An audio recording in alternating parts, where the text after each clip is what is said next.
a nice daily show. My name is Christina Previtt. I'm one of the 2 lead faculty for modern management of the older adult. Because it is Christmas morning, I have my daughter here staring at me as I'm on this podcast. And I thought that we would talk a little bit about family. If you are thinking about getting continuing education, then you, my daughter is smiling at my husband, then you should consider jumping into modern management of the older adult. We start our new online cohort January 6th. In January, we are also in Moline, Illinois. I believe that course is sold out. But on the 23rd and 24th of January, myself and Alex Dramo are in Baton Rouge, Louisiana. So if you are looking to get your Jerry PT Con Ed in, that's definitely a way to go. Okay, so if you have heard Dustin and I talking around geriatric PT, you know that we always start the conversation around communication and the way that we communicate with our clients and how that starts with challenging our beliefs when it comes to the way we perceive aging. So ageism, we talk about it as a discrimination against our future selves because we all want to make it to old age. And so making assumptions based on a person's age and assuming that they can't do anything can sometimes be extremely detrimental. And so when we are working with our clients, I think we do a pretty good job, hopefully, of really trying to challenge that belief, push our clients, especially if you've been following this for a while, then good morning, Alan, and you can see my baby in here. The Previtts are having Christmas.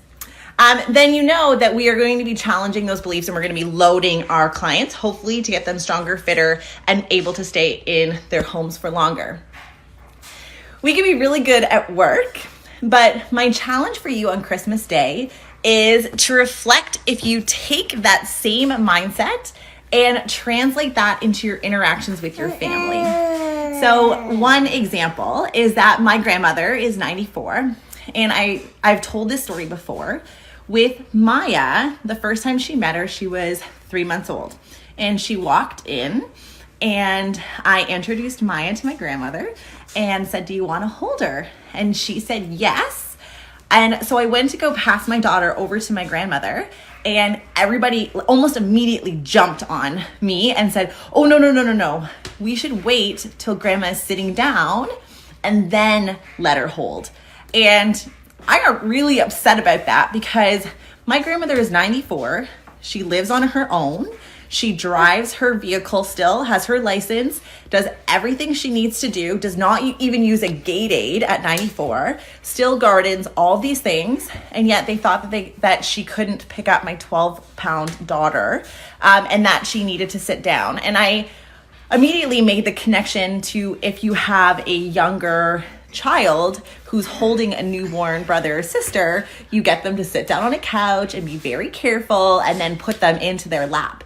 And so it was almost infantizing. And so the thing that made me really sad about this story was that my grandmother didn't want to pick up my daughter anymore. She was more afraid now that she was going to cause harm or that she was going to do something potentially that was going to hurt my daughter, which is so not true. But it's an example of what we call pre-traumatic stress disorder, where older adults, the older we get, the more interactions we have with family, friends, and healthcare providers that make us believe that we aren't capable of doing things. And so eventually, when you hear that narrative enough, then you believe it. And so every interaction we have with our older clients is a way for us to try and mitigate some of those potentially negative thought processes that have been happening for decades when we interact with healthcare providers. But for family, we do the same thing.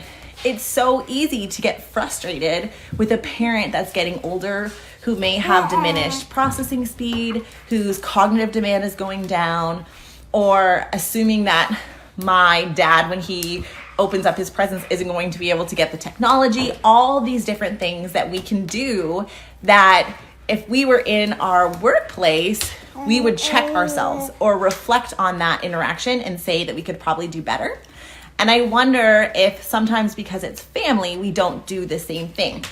So my challenge to you all on this Christmas day is to really reflect on your interactions with your family members, particularly your older members of your family.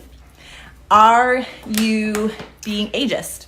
Are you potentially not having the same amount of patience that you would have if you were working with a client in their 80s who is showing some cognitive loss or loss of resiliency and cognitive functioning? Are you talking to them like you would talk to anyone else? Are you assuming that they aren't going to understand a lot of your stories? What are you saying to them? Are you getting to know them? Are you asking them things about themselves? If they're sitting in the corner and not interacting, is it because they can't interact or because they have some hearing loss and their hearing aids make it really hard to follow conversations, especially when the background noise is a bit higher, and so they just go quiet because they don't want to continue saying what? What are some of those things that we can do to make it so that some of our older members of our family are more included in some of our holiday festivities? All right, that is all I have to say for this Christmas day.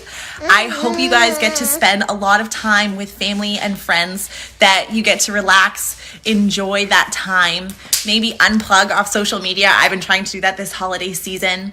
And then when you get back on social media, sign up for some of our ICE courses in January. All right, Merry Christmas, everyone, and we'll see you soon. Bye.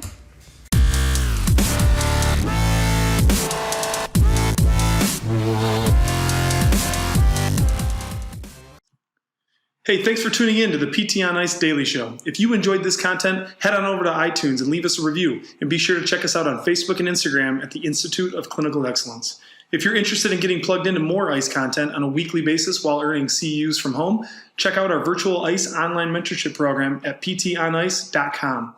While you're there, sign up for our Hump Day Hustling newsletter for a free email every Wednesday morning with our top 5 research articles and social media posts that we think are worth reading. Head over to ptonice.com and scroll to the bottom of the page to sign up.